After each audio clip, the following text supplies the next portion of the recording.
And then korang perah. Perah dia macam ni korang, tak perlu susah payah guna tangan. Perah dia tekan sini. Okay, dia ada button kat sini, korang tekan, tarik.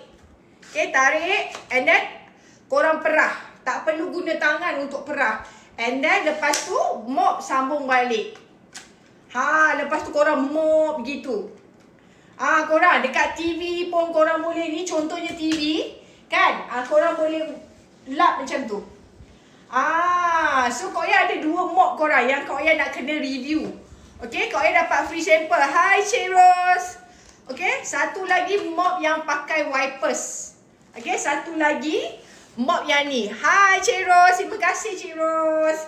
Okay, so mop ni memang mak-mak suka. Dah lah murah. Beli ni dia dapat free ni, kain ni.